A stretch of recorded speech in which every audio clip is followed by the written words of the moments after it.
Hello everyone, Jake here with another Transformers review, and today I'll be reviewing the Transformers 1 Sentinel Prime, just the deluxe class version. There is a Studio Series 1 that's supposed to be released at some point next year, I do believe, but this is what we have to work with so far. He's pretty decently cool and really fairly well articulated, all things considered. He is a bit smaller than the Studio Series scale, so obviously, well, if I just want to bring him in real quick, there's the Studio Series Optimus Prime Deluxe class, and you can see how much bigger he is. Granted, he is standing fully 100% up straight, but he's still pretty small in comparison.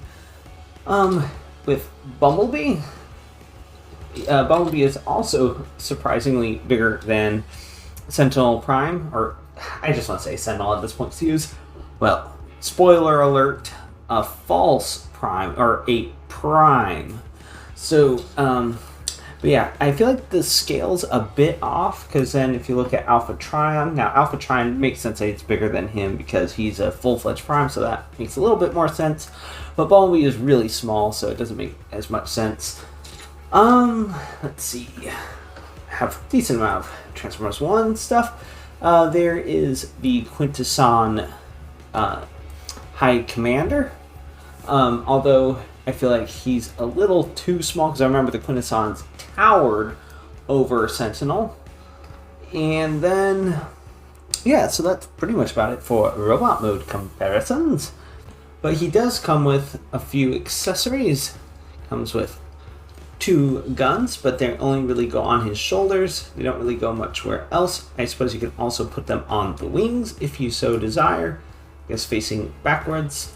And these missiles, which can also be held in the hand, but I just prefer to keep them on the wings because, you know, that just makes sense to me. And then he comes with a shield, which can go onto his arm, which I think is pretty cool. I wish they did have his swords, but that's supposed to be in the Studio Series release that's coming out next year. I will say he's not as shiny looking.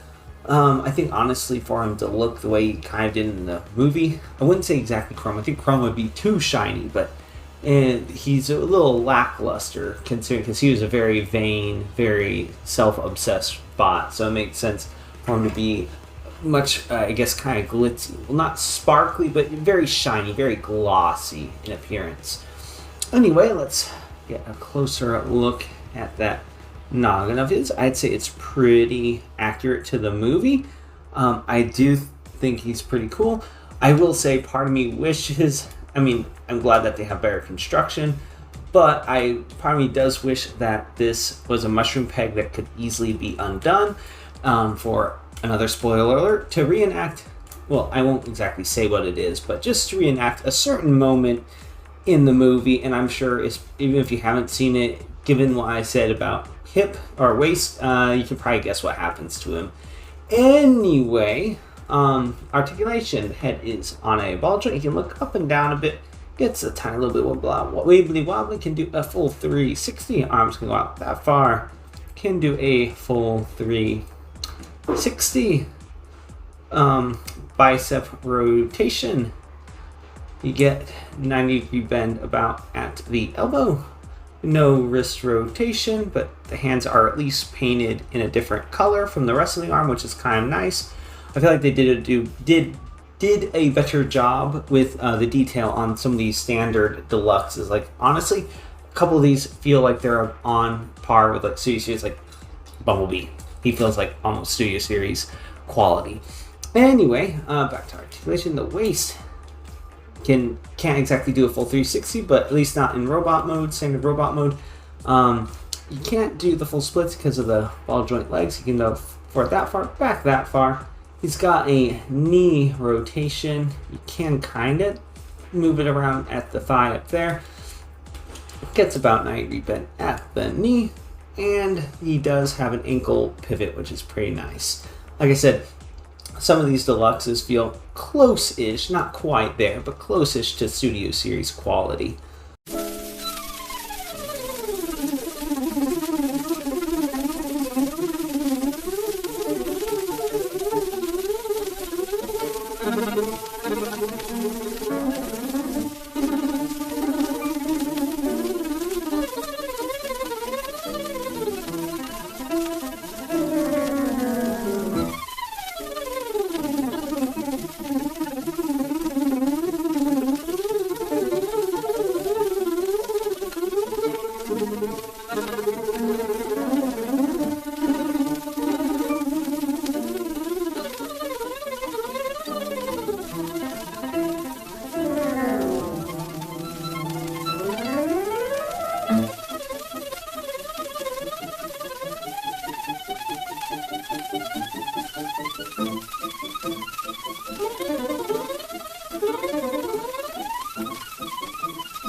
And there we have Sentinel in his alternate mode, which is a fighter jet.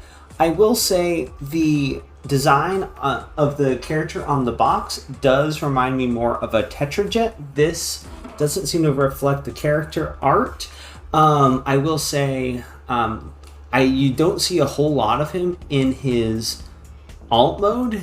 He tends to just mostly be in his robot mode, and I think there are a few moments where he is in his jet mode. It's very quick action stuff, and I don't exactly remember what he looked like. Because I think he's supposed to be a little bit taller in the back, more almost Tetrajet-y shaped.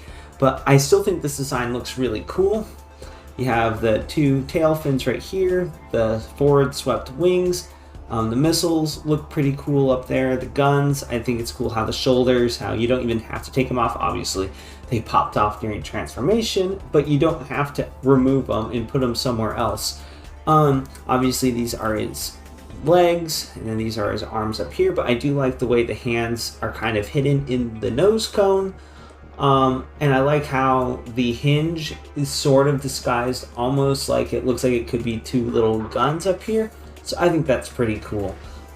Silver for the cockpit. I think overall this alt mode looks pretty cool. I will say I'm glad I found him when I did, but I definitely look forward to getting more of the Studio Series when they release them next year. That's about it for Transformers 1 Sentinel Prime. And if you like this review and you'd like to see more, please click that like and subscribe button to see more.